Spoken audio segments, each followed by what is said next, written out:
Hello అండి, నమస్తే. ఇప్పుడు మాట్లాడే టాపిక్ వచ్చేసి బీజేపీ నేతలు ఎప్పుడు అవసరానికి ఏ పర్సనాలిటీ అవసరం వస్తే ఆ పర్సనాలిటీని వాళ్ళ రాజకీయ స్వలాభాల కోసం వాడుకుంటారనే దానికి నిన్న ఒక కార్యక్రమంలో పార్టిసిపేట్ చేసినటువంటి defence minister of India Rajnath Singh గారు మాట్లాడుతూ జవహర్లాల్ నెహ్రూ గారిని పాజిటివ్ కాంటెక్స్లో తీసుకొని మాట్లాడే ప్రయత్నం చేశారు.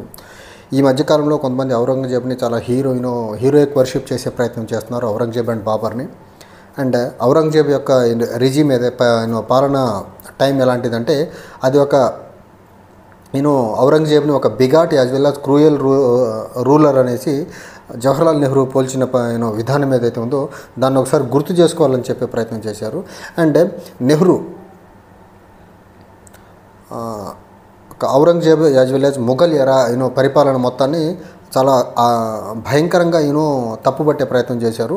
సో ఈరోజు ఔరంగజేబ్ని ఎవరైతే ప్రైజ్ చేస్తున్నారో వాళ్ళు ఈ అంశాన్ని తెలుసుకోవాలని చెప్పే ప్రయత్నం చేస్తున్నారు.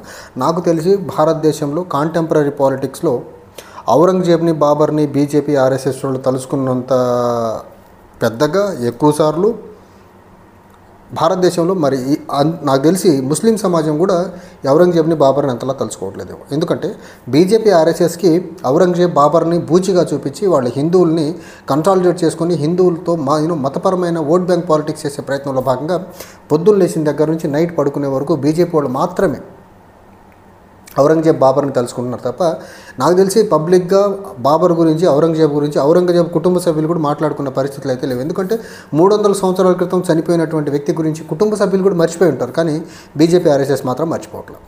ఇక్కడ నిన్న రాజ్నాథ్ సింగ్ గారు మేవార్ రాజు మహారాణా ప్రతాప్ యొక్క స్టాచ్యూ ఇనాగ్రేషన్లో పార్టిసిపేట్ చేస్తా మహారాణా ప్రతాప్ గురించి, శివాజీ గురించి కంపేర్ చేసుకుంటా మాట్లాడే ప్రయత్నం చేస్తున్న క్రమంలో గ్లోరిఫై చేయాల్సి వస్తే ఔరంగజేబ్, బాబర్ని కాదు మనం గ్లోరిఫై చేయాల్సి వస్తే మహారాణా ప్రతాప్ సింగ్ని యాజ్ వెల్ యాజ్ శివాజీ మహారాజ్ని గ్లోరిఫై చేయాలని ప్రయత్నం చేశారు.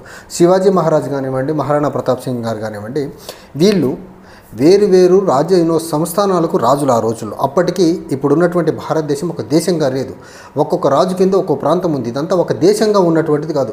ఈ హిందూ రాజుల మధ్య కూడా రాజ్యాల కోసం ఒకరికొకరు కొట్టుకున్న దాఖలాలు ఉన్నాయి.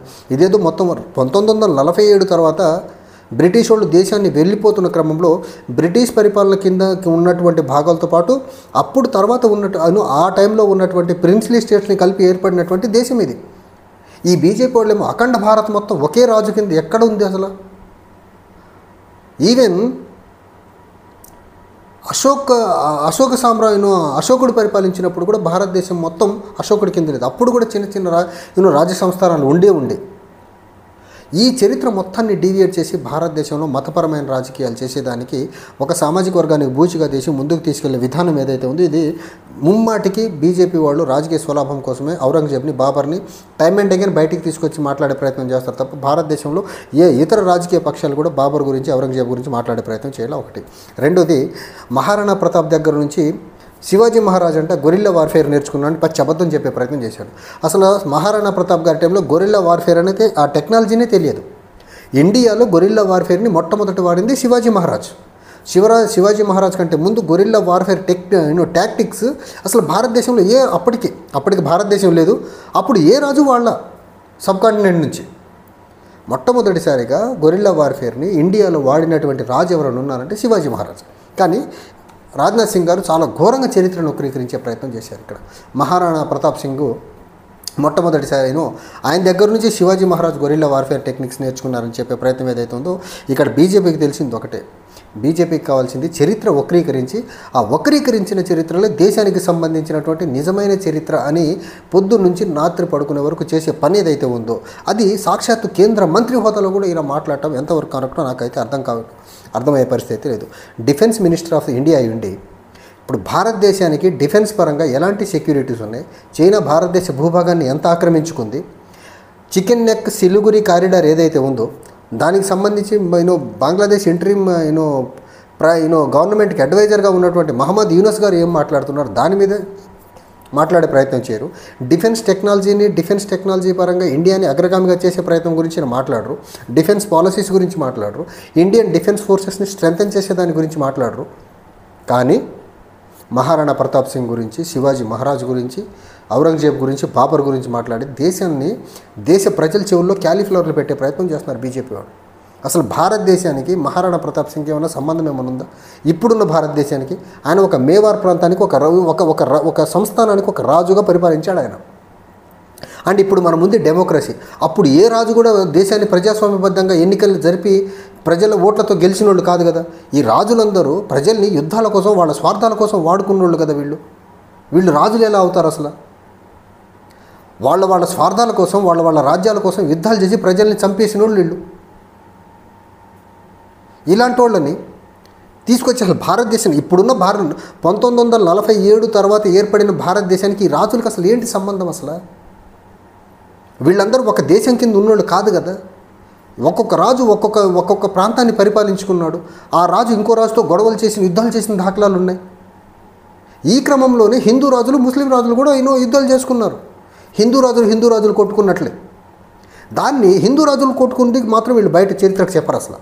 కానీ ముస్లింలు హిందూ రాజులు కొట్టుకుంది మాత్రం దాన్ని పెద్దగా గ్లోరిఫై చేసేసి హిందువుల్లో ముస్లింల సమాజం మధ్య చీలికలు తీసుకొచ్చి తద్వారా బీజేపీ రాజకీయం లబ్ధి పొందాలనే దురాశ, దుర్బుద్ధి తప్ప ఇక్కడ వీళ్ళకి ఇంకా ఇంతకంటే ఇంకేమైనా కనిపిస్తుందా? ఏ కాడికి ముస్లిం సమాజాన్ని పొద్దున్న లేచి నుంచి నైట్ పడుకునే వరకు తలుసుకోకపోతే నిద్రపట్టదు వీళ్ళకు. ముస్లిం సామాజిక వర్గానికి సంబంధించినటువంటి పాతకాలంలో, పూర్వకాలంలో ఎప్పుడో 300-400 సంవత్సరాలకు సంబంధించిన వాళ్ళని ఇప్పుడు బూచిగా చూపించి సమాజంలో విద్వేషాలు రెచ్చగొట్టే ప్రయత్నం చేస్తున్నారంటే అది కూడా ప్రజాస్వామ్యబద్ధంగా పరిపాలించిన రాజులు కాదు ఎవరు, హిందువులు కానీ ముస్లిమ్స్ కానీ. పోకడలతో యుద్ధాలు చేసి యుద్ధాల్లో జనాల్ని చంపేసి బతికిన వాళ్ళు వీళ్ళంతా, హిందూ రాజులు కానీ ముస్లిం రాజులు కానీ. అంటే ఇలా రాచరిక పోకడలతో సమాజం మీద యుద్ధాలు చేసి బతికిన వాళ్ళని గొప్పోళ్ళుగా చిత్రీకరించే ప్రయత్నం చేస్తున్నారంటే వీళ్ళు ఏమనాలి అసలు? ఆ రోజున్న రాజులకి ధర్మం కంటే వాళ్ళ రాజ్యాన్ని కాపాడుకునేదానికి వాళ్ళు ఎంతకన్నా తెగించారు వాళ్ళు. అసలు భారతదేశానికి ప్రజెంట్ ఉన్న సమస్యలు ఏంటి? అన్ఎంప్లాయ్మెంట్ గురించి, ఎడ్యుకేషన్ గురించి, హెల్త్ గురించి మాట్లాడకుండా అమెరికా రిటాలియేటరీ టారిఫ్స్ చేసి ఇబ్బంది పెట్టే ప్రయత్నం చేస్తుంది. దాని గురించి మాట్లాడకుండా అండ్ ఈయన డిఫెన్స్ మినిస్టర్ బంగ్లాదేశ్ ఇలాంటి చిన్న దేశాలు ఇండియాని ఛాలెంజ్ చేసే పరిస్థితిలో ఉంటే, చైనా లాంటి దేశాలు భారతదేశ భూభాగాన్ని ఆక్రమించుకుంటాయి ముందుకెళ్తూ ఉంటే, అలాంటి అంశాల గురించి మాట్లాడకుండా ఈయన ఎక్కడో 12-13 శతాబ్దంలో ఉండి భారతదేశం 21వ శతాబ్దంలో ఉందనే విషయాన్ని మర్చిపోతున్నాడు. అండ్ అసలు వీళ్ళకు బేసిక్గా ఆర్ఎస్ఎస్ వాళ్ళకి, బీజేపీ వాళ్ళకి నాకు అర్థం కాని అంశం ఏంటంటే ఈ రాజులకి ఇండిపెండెంట్ ఇండియాకి అసలు సంబంధం ఏంటి? ఇండిపెండెంట్ ఇండియా ఏర్పడే టైంకి అసలు ఈ రాజులు లేరు కదా. పోనీ ఈ రాజుల యొక్క పాలన ఆధారంగా ఇండిపెండెంట్ ఇండియా ఏర్పడలేదు కదా. ఇండిపెండెంట్ ఇండియా ఏర్పడింది ఎప్పుడు? 47లో. బ్రిటిష్ పాలిత రాష్ట్రాలు ఫస్ట్ స్వాతంత్రం కోసం పోరాడాయి. బ్రిటిష్ పాలిత రాష్ట్రాలకు స్వాతంత్రం వచ్చిన క్రమంలో అప్పుడున్నటువంటి రాజ సంస్థానాలు కలుపుకొని ఏర్పడినటువంటి దేశం మన దేశం. ఇప్పుడున్న దేశానికి అప్పుడు రాజులకు అసలు ఏమైనా సంబంధం ఉందో అసలు?